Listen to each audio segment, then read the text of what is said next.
Salam sejahtera, terima kasih karena bersama dengan saya di Nazilin Unity Channel. Ada yang kata Ismail Sabri Yaakob begini makin kritikal dan makin dalam masalah yang besar. Hari ini kita disahkan bahwa SPRM telah pun menyita beberapa akaun berjumlah 13 akaun dan menyatakan bahwa dalam akaun tersebut ada nilai uang dalam beberapa juta. Hal ini menyebabkan SPRM telah menyita akaun tersebut. Apa nasib yang akan melanda Ismail Sabri Yaakob yang seterusnya? Ditambah pula, ini pendedahan terkini. Selepas ini kita akan dedahkan pendedahan terkini pula. Tapi sebelum itu, izinkan saya untuk berkongsi baju raya untuk Anda beli menjelang raya ini. Harganya sangat murah sekarang melalui kami. Saya dapat promosi untuk Anda semua. Harganya sebelum ini amatlah mahal. Sekarang ini murah. Tekan butang produk yang ada di dalam video ini. Beli sebelum harganya menjadi mahal. Belilah untuk Anda, keluarga, anak-anak, cucu-cucu dan sebagainya. Takut nanti Anda tak sempat pula menjahitkan. Biasanya menjahit ini mengambil masa yang lama. Jadi ramai juga yang memilih untuk membeli terus. Oke. Ini pendedahan terkini yang mengejutkan kita semua. Yang menyebabkan ada kata Ismail Sabri Yaakob makin kritikal dan dalam masalah yang besar. Hari ini disahkan oleh SPRM bahwa jumlah saksi membabitkan kes rasuah Ismail Sabri bertambah lagi. Ini maknanya makin lama makin ke dalam, lebih deep, very deep, makin ke dalam siasatan SPRM sehingga ke akar umbinya terjumpa. Yang di akar-akar yang dalam-dalam mula ditemui. Kalau sebelum ini hanya di dasar-dasar. Apabila makin ramai saksi, ini menunjukkan bahwa ada progres yang sedang ditemui oleh SPRM. Makin banyak progresnya, makin susahlah orang-orang yang terkait dengan kes penyiasatan ini. Saudara, saksi bagi membantu siasatan berkaitan kes rasuah dan penggubahan wang haram yang melibatkan bekas Perdana Menteri Datuk Seri Ismail Sabri Yaakob terus bertambah. Media melaporkan setakat ini seramai 36 individu sudah dirakam keterangan termasuk 4 orang kena tuduh OKT, manakala 23 lagi saksi baru belum lagi direkod keterangan mereka. Bagaimanapun, Suruhanjaya Pencegahan Rasuah Malaysia SPRM tidak mendedahkan identiti saksi baru yang akan disiasat. Ismail Sabri sudah beberapa kali menunda kehadiran ke Ibu Pejabat SPRM atas faktor kesihatan. Atas sebab itu, pegawai penyiasat telah pun menemubual seorang doktor bergelar datuk di sebuah hospital di Petaling Jaya yang merawat Ismail Sabri untuk mahu mengetahui sejauh mana tahap kesihatan ahli parlimen berai itu.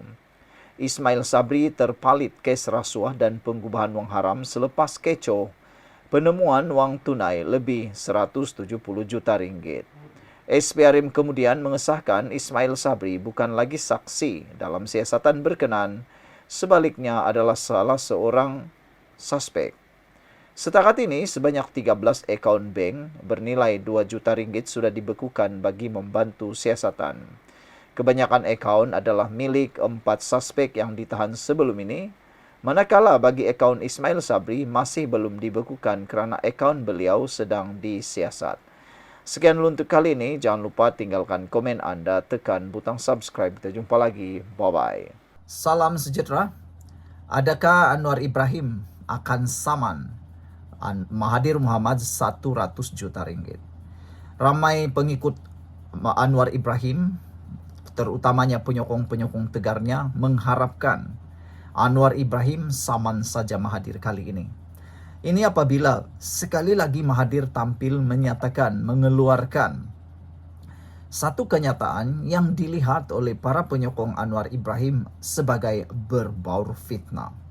Apabila Mahathir Mohamad menyatakan bahawa setiap kali saja Anwar Ibrahim bercakap semuanya bohong. Padahal kata netizen, Mahathirlah yang paling raja bohong. Entahlah apa yang dimaksudkan oleh netizen tentang hal itu. Mahathir kata sukar percaya janji Anwar terkait dengan URA. Itu dakwa Mahathir berkait dengan URA. Sebelum kita teruskan, saya kongsikan dengan Anda produk baju-baju raya dan juga songkok yang murah daripada saya. Saya dapat diskon daripada Shopee untuk kongsikan dengan Anda. Buka butang bag produk ini, semoga dapat membantu Anda memilih pakaian semasa raya nanti. Baiklah, saudara, menurut Mahathir, beliau sukar untuk mempercayai kata Anwar Ibrahim dalam akta pembaharuan semula bandar tidak akan menjejaskan nasib orang Melayu di bandar. Yang lebih bersifat fitnah ialah, kata Mahathir Mohamad, beliau mengatakan bahwa melalui URA itu nanti dakwa bekas Perdana Menteri cuma orang yang kaya dan peniaga sahaja mampu tinggal di kawasan bandar, sedangkan Melayu tidak dapat dipastikan keberadaannya. Inilah yang bersifat seakan-akan fitnah terhadap Anwar Ibrahim, di mana kesabaran Anwar Ibrahim mungkin akan sampai pada hadnya. Ada yang mengharapkan supaya Mahathir cepat-cepatlah bersara daripada politik. Kerana sebelum ini Anwar Ibrahim sudah pun menjelaskan di bawah semasa Anwar Ibrahim menyatakannya di parlimen baru-baru ini. Anwar Ibrahim menjelaskan bahwa meskipun pembaharuan perlu dilakukan, namun tidak ada sesekali pun akan meminggirkan penduduk asalnya. Tambah Anwar lagi, beliau menyatakan bahwa tidak akan ada mana-mana orang asal yang akan terjejas. Anwar Ibrahim juga telah menyatakan tidak timbul sama sekali pemilik asal tanah tanpa mengira kaum akan diusir daripada pemilikan tanah atau premis secara paksaan. Malah, status tanah asal kekal sama ada Rizam Melayu atau status kekal tidak akan berubah, kata Anwar Ibrahim. Kerajaan akan memastikan setiap pemilik asal hartanah memahami hak serta perlindungan yang diberikan, katanya, di Dewan Rakyat. Itu penerangan Anwar Ibrahim di dalam Dewan Rakyat.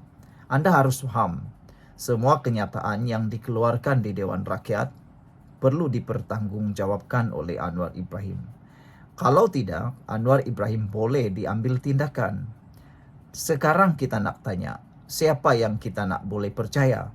Anwar Ibrahim yang bercakap di Dewan Rakyat yang tak boleh langsung ada sifat mengelirukan, ataupun Mahathir yang bercakap di luar Dewan Rakyat yang selama ini sudah dapat dilihat semakin tidak relevan lagi dalam dunia politik Malaysia.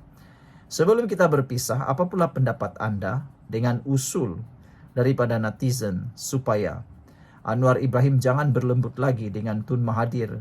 Mereka mahu supaya Anwar Ibrahim cepat saman semula Mahathir berkait dengan isu seperti dakwaan fitnah ini, kata mereka. Mahathir sekali lagi menggunakan isu yang ada kaitan dengan Melayu dan beliau begitu bijaksana mengambil peluang itu, kata netizen. Sekian dulu untuk kali ini, jangan lupa tinggalkan komen Anda.